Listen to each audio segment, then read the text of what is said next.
With this finally being delivered, I'm one step closer to off-grid living.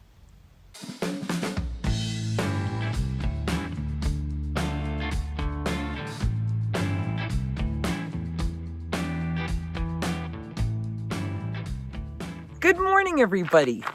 So today is going to be a busy day. There's a lot of different things happening. And it's also going to be a really hot day. It's supposed to be 93 degrees. So you're probably wondering, well, why are you wearing long sleeves and pants? And that's because we're about to start on something very important right in there. We got a lot going on today. So we have to get an early start and work on insulation. Yes, it's finally happening.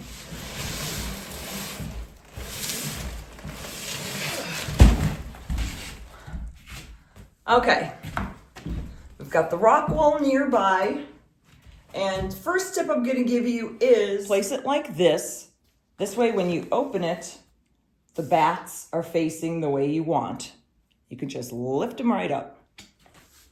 More handy tips, have some sort of eyewear. If you have long hair, put it back. Of course, you have to have your gloves. And some sort of protective mask. I have this one from those fun old days about 6 years ago. Rockwool's more expensive, but here's why I think it's better. It's water resistant, fire resistant, and it fits easily. It's friction fit. So you just press it in. You don't need a second set of hands to hold it like fiberglass while you staple it in. So I like that. It also doesn't sag like fiberglass. Rodents hate it. And it's sound deadening. So with all the chickens and the dogs around here, that is a big advantage. So I bought this scary knife, but really what I've heard is if you have a bread knife, that works just as well. I just don't have a bread knife. So I figured this was good enough. Now we want to be careful when we open the package that we don't actually cut into the bat. So we're going to tread lightly here. I got it open with the knife, and then I just found it easier just to use my hands.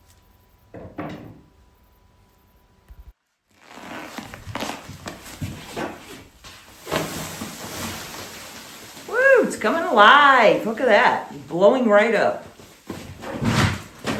So unlike fiberglass, you don't have to worry about which way the Rockwool faces because it doesn't have craft paper or a vapor barrier. So you can just pick it up and put it right in. The bats are 16 inches on center and most fit nicely between the studs. So if you don't know what that means, basically each piece of this Rockwool should fit in the slot between the two pieces of wood. And they should be snug but not crammed in. And if they're a bit wide, just trim them carefully until they fit. And then just gently make sure that the edges are tucked in so they aren't hanging out over the edges of the studs. When you get to some of the spaces that are just kind of irregular size, you're going to have to do surgery on your Rockwool, so measure carefully. I don't have a workbench, so what I did was I measured. I just used the package of Rockwool as my bench, and then I just carefully cut, making sure that I didn't go as deep as down into the next bat. If you measure right and cut right, it's gonna fit right in. And it's really satisfying too. I have to say, I really enjoyed doing this. If you're a professional or you've just done this before, you're probably cringing right now just watching me trim this on the spot. But if you're just really careful, it can work out and the piece is going to fit right in.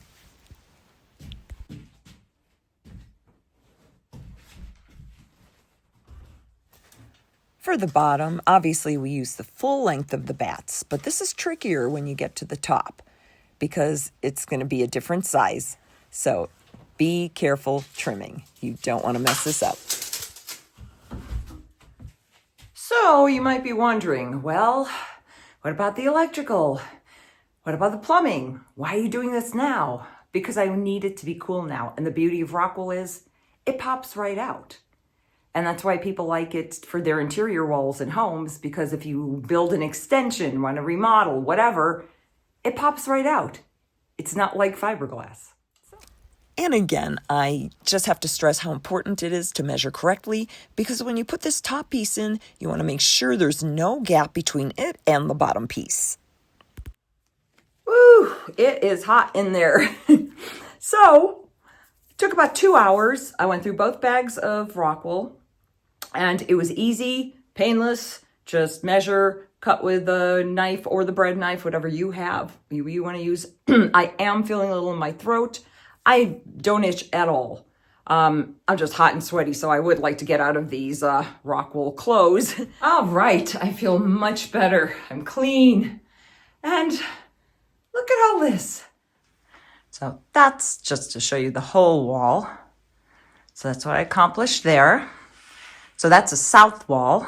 This is the west wall. Those are the two I wanted to get first because obviously they're the hottest. And then what I did was I used like remnants. Let's see if we can get in there so you can see that. I used the remnants to fill up this oddly shaped cavity. I still need to do a little more. But yeah, nothing was wasted. So I filled in every cavity completely, but I didn't jam it in there. Everything is just nice and snug, and I can't see the house wrap anywhere. I mean, the spaces are completely filled. So I'm pretty excited about this, and I just wish I had more so I could finish. But like I said earlier, this is a very busy day. I still have 2 more people coming, 2 more big jobs. And I'm also going to show you what I did just to try to alleviate the heat in here some. I mean, this is going to drop it down a good 5 degrees. I can't do anything official yet, so I just kind of tacked up this old remnant of a curtain. And now it's keeping that sun from blasting in and making it even hotter. So if you watched last week's video, you'll know that that crazy storm came in and the shed took on some water. Well, the fine folks at Old Hickory Sheds, they react very quickly. So there's a gentleman coming, really, any minute now, and he's going to address the issues. It's also important to remember that these are sheds. It's not like I'm building a $400,000 home. They're not going to be perfect. And this is covered under a warranty. So they will come out when there is a problem. I mean, it feels like home. It's getting to feel more like home every day, and especially today. I am absolutely thrilled because my water tank is here. After 3 months of gallon jugs, this is such a welcome addition. The first thing they did was pour gravel to make a pad. I love to support local businesses, and my neighbor highly recommended these wonderful people. This is Anthony and Selena. They're a husband and wife team, and they own Clear Choice Water, and that's in Concho, Arizona. The gravel has been spread and leveled, and now we're ready for the tank. This tank holds 1,500 gallons of water, and I haven't really paid too much attention and sat down and done the math, but I would imagine this is going to last me several months. Anthony put the valve on, but now it's going to be up to me to do a little plumbing and get the right attachments, and then a spigot and a hose. I wasn't sure what I needed beforehand, but don't worry, you'll see me get this all hooked up a little later in this video. If you're new to the channel, when my shed was delivered last month, there was some roof damage, probably from bouncing around on the 3-hour drive. Well, the company did send someone out to fix it, but they must not have caught this little hole in the venting, so they sent out Leo to come replace it.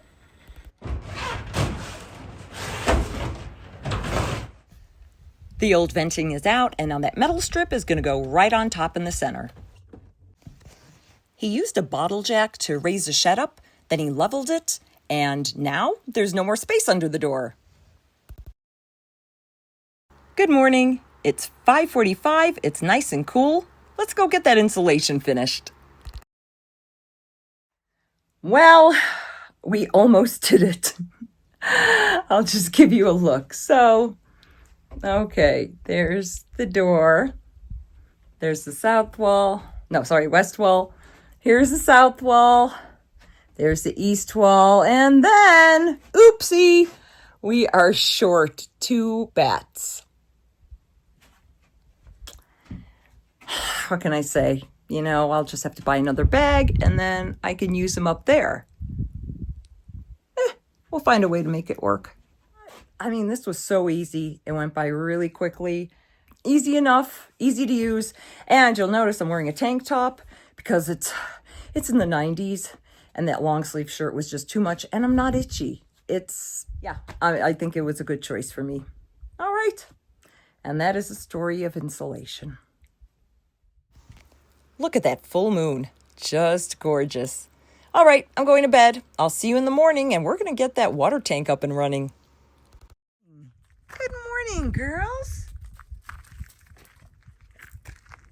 So now that the tank is here and filled, I just have to put some fittings on it and attach a hose. So that's what we're about to do right now.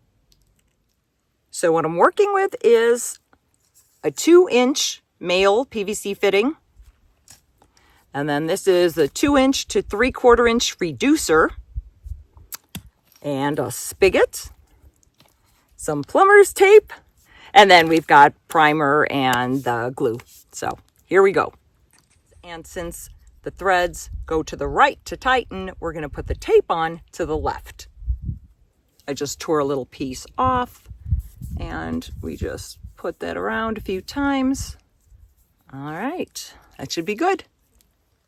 And then we take this fitting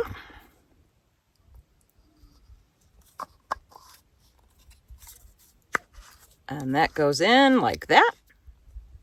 Get that good and tight. So basically we're going to do the same thing to the reducer. We're just going to take the tape, go to the left and cover it.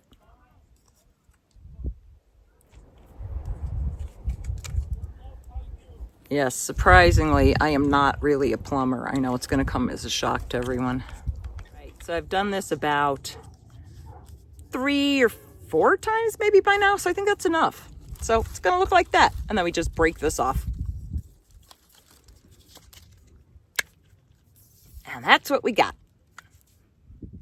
So again, this is the bottom of the water tank. This is a valve, and then this reducer is just going to go right in there. So I got the wrench and I'm just going to tighten this up. Next, we use the purple plumbing primer, followed by glue on both the male piece and the reducer. And then we put those together. And you got to be quick, and that goes in right away.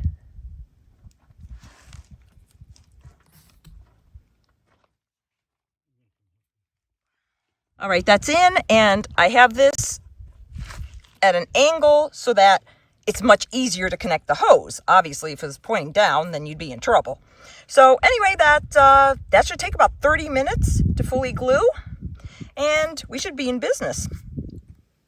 I bought a 10-foot drinking water hose, and they are always white, so that's what you got to look for. And now I'm just going to take this end, and now we're going to screw that on to the spigot.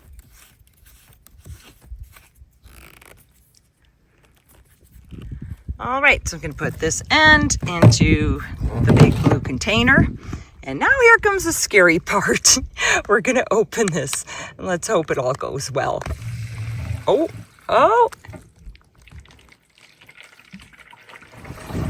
Yay, finally. This is such a huge step. Like, now everything is feeling more and more real. I have water. I don't have to drive to the laundromat to fill up my little 1-gallon jugs. I don't have to fill my Blueies. It's right here. This is huge. I'm so excited. This is a game changer. It's huge. And of course, I had to decorate it. Well, that's all for this week. I want to thank you for watching, and if you enjoyed the video, please give it a thumbs up. Consider subscribing or even becoming a channel member. Make sure you leave me a comment because you know I love hearing from you. I want to give a shout out to the newest members of the Kathy Changes Lanes family, Our Legacy in Motion. I appreciate you all watching, and I'll see you next time. Thanks, guys. Love you.